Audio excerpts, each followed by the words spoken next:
Now, the coalition announced its defence policy today, 2 days out from Anzac Day. Dutton and Shadow Defence Minister Andrew Hastie pledged an extra $21 billion. This would take defence spending to 2.5% of GDP by 2030. Now, Dutton said that we can't achieve peace through weakness. In Australia, the Labor Party's ripped $80 billion out of defence at a time they tell us that we should be trying to bolster our defences, and you don't achieve peace through weakness. And the trouble at the moment is that we've got a weak Prime Minister, which is why we've had bad economic policy. And Andrew Hastie made the point that Australia can't just rely on America forever. This is a big announcement, and it sends a signal to the world as well that we are serious about defence. We can't take anything for granted anymore. If there's a lesson out of Ukraine, it's that you've got to be able to stand up on your own 2 feet, at least until your allies can come and support you. And I think with the election of President Trump, America is moving to an America First posture. We still have a strong relationship with the United States, but we can't take anything for granted. And when you consider that China has engaged, this is just so underestimated and underreported. China has engaged in live firing exercises off the Tasman Sea and has had warships circumnavigating our coastline in a threatening manoeuvre. Well, this would be a welcome increase in defence spending. Joining me now to talk about this is Shadow Home Affairs Minister James Paterson. James, thanks so much for your time. Now, $21 billion is a significant spend. Can you explain to our viewers the specifics of your defence policy and how it's different from Labor's? Sharri, we know that Labor talks a good game when it comes to defence and national security. They say they understand the strategic environment and how dire it is, but you have to look at what Labor does, not just what they say, and they never match their rhetoric with action. They've kept defence spending low, and in fact, because they're spending on future AUKUS capability without increasing our defence budget, they're cannibalising existing defence capability and having to cancel a whole string of important defence procurement projects like infantry fighting vehicles, howitzers and joint strike fighters, cannibalising current defence capability in favour of future capability, which is important but won't arrive for some time. We think that's a historic mistake. We think it's a dangerous and reckless thing to do, and we're going to significantly increase defence spending in the next 5 years up to 2.5% of GDP, and over the next decade up to 3% of GDP.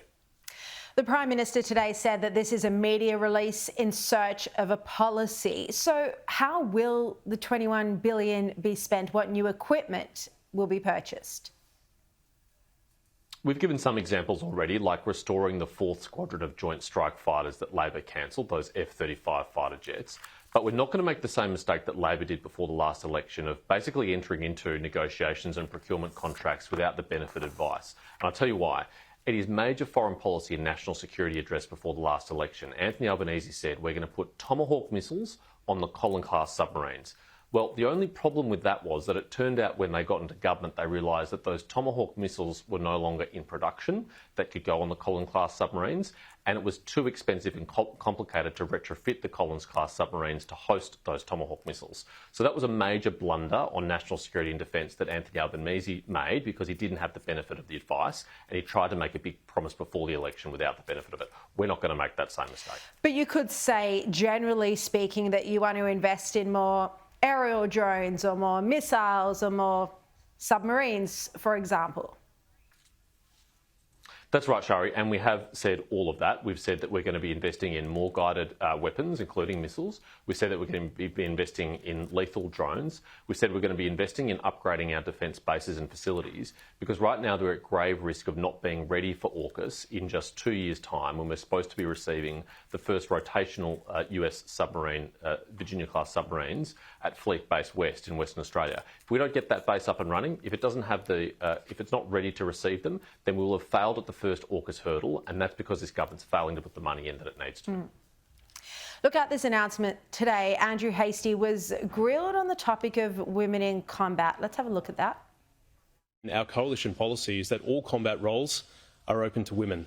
The one thing that we will insist on is high standards, because in combat there's no points for second place. So we need to be able to win every fight that we go into, and that's why we'll uphold high standards. Thank you. Are you saying that women have lower standards? Is that what you're saying? Hardly. It's hardly what I'm saying. I'm saying we have one standard.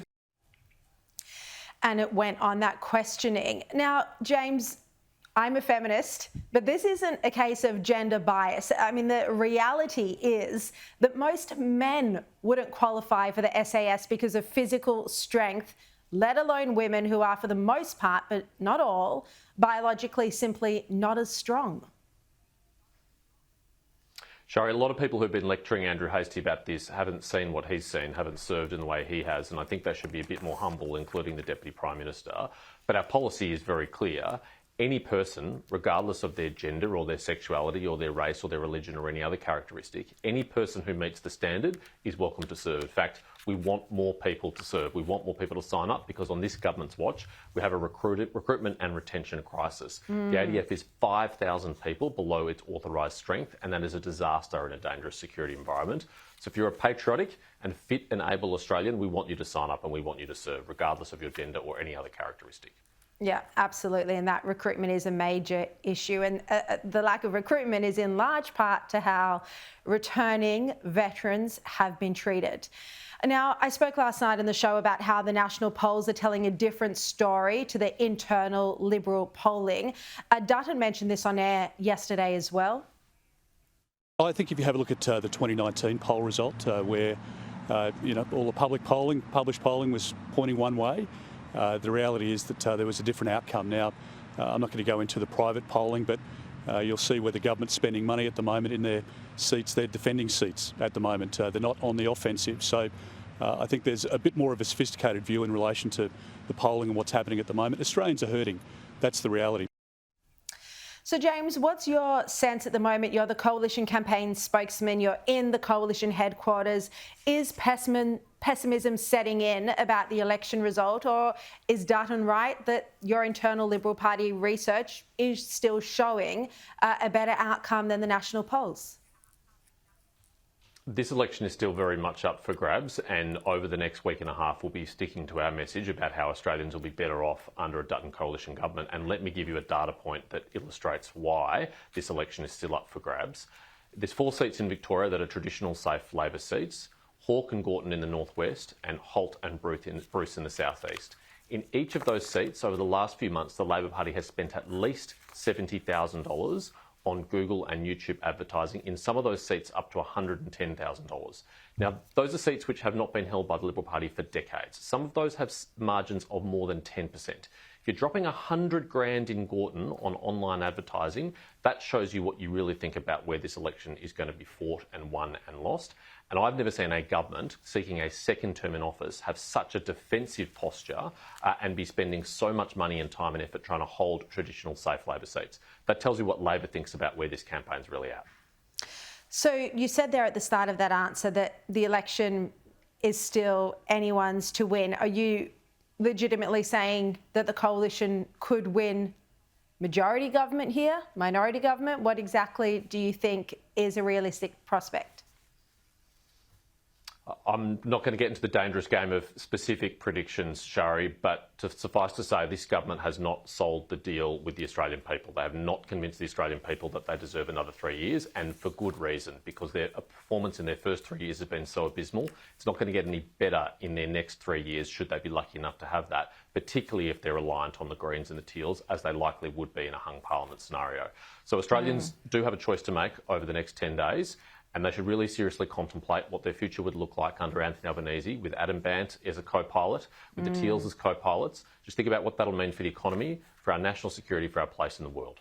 Absolutely. I spoke about that at the start of the show. Very worrying prospect. All right.